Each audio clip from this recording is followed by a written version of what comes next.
This isn't a story about bravery. It's a story about what happens when fear gets comfortable.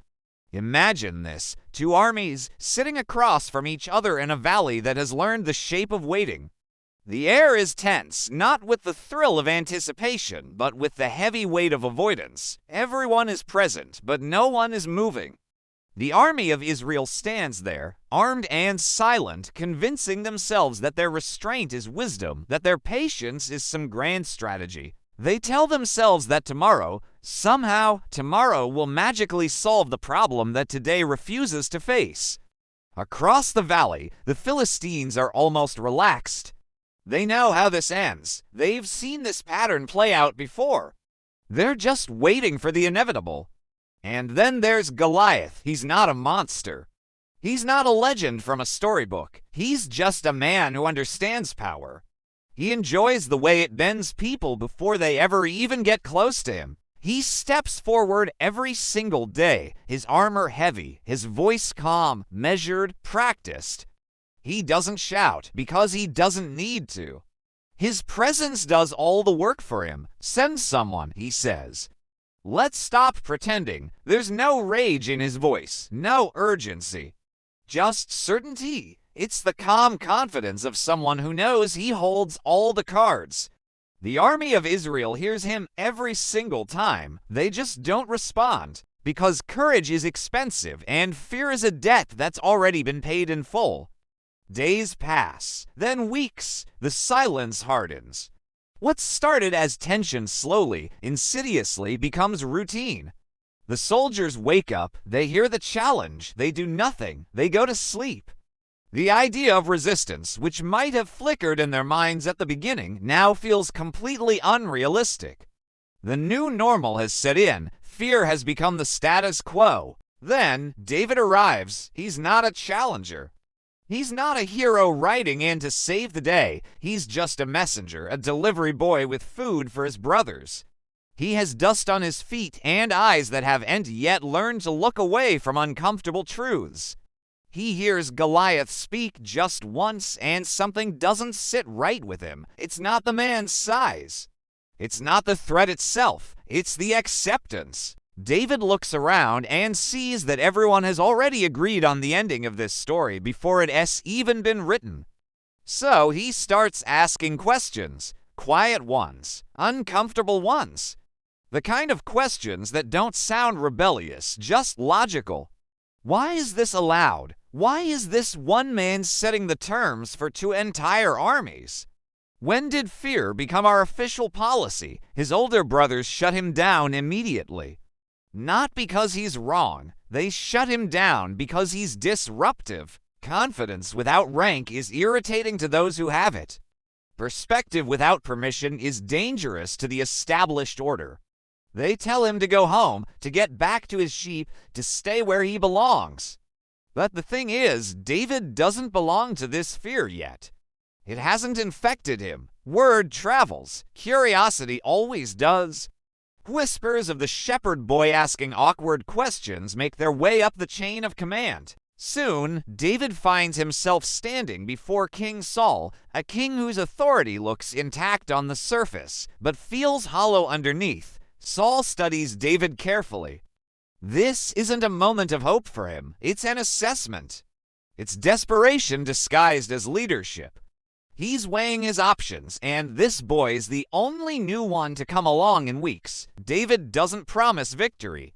He doesn't puff out his chest or make grand boasts. He speaks about survival. He tells stories of quiet confrontations out in the fields. About facing down a lion, a bear, moments where retreat wasn't an option, and there was no one watching to applaud the outcome. He talks about his own history, not of glory, but of necessity. Saul listens, and then he nods. Not because he believes in David, but because his own belief, his own strategies, his own courage have already failed him. He's out of ideas, so they dress David in the king's own armor. It's heavy, it's restrictive, it's a costume meant to make fear feel official, to make this boy look like a real soldier. David moves once, clanking and awkward, and he immediately understands the risk. This isn't protection, this is performance. And pretending to be someone else has killed more men than giants ever have, he takes it off. Piece by piece, he removes the heavy bronze helmet, the cumbersome breastplate. He hands back the sword that's too big for him.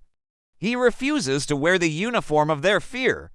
David walks into the valley light, exposed, unremarkable. There's no spectacle, no gleaming shield. Just a simple shepherdess sling in his hand and a calm that doesn't ask for anyone's permission. Goliath laughs when he sees him. It's not an angry laugh or a cruel one. He's amused. This feels beneath him. It's like being challenged by a child who doesn't understand how the world works. Am I a dog? He sneers, that you come at me with sticks. He mocks him. He dismisses him. He speaks with the absolute certainty of someone who has never been contradicted in his adult life. David listens patiently.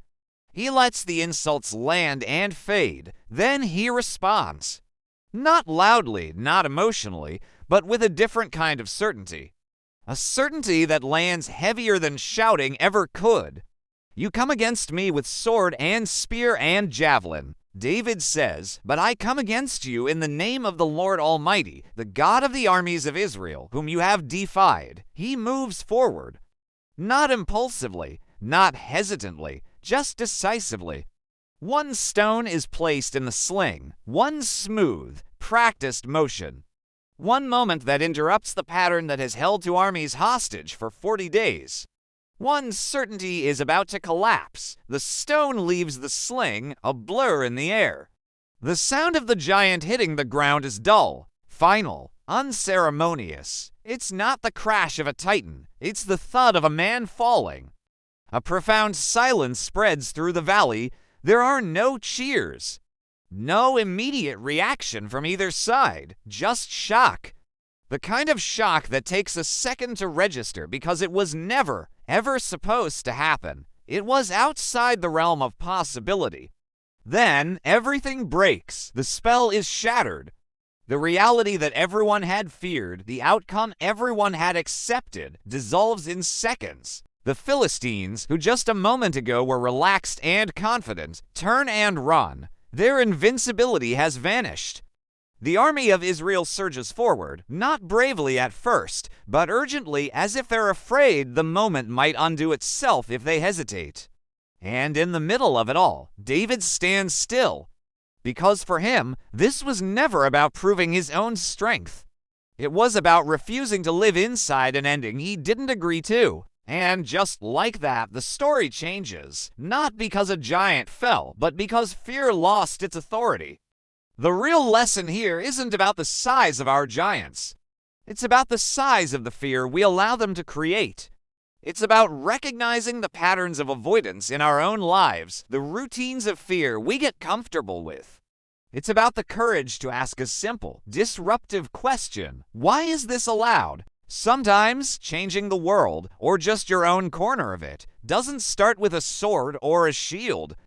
It starts with refusing to accept the ending that everyone else has already agreed upon. Thanks for watching.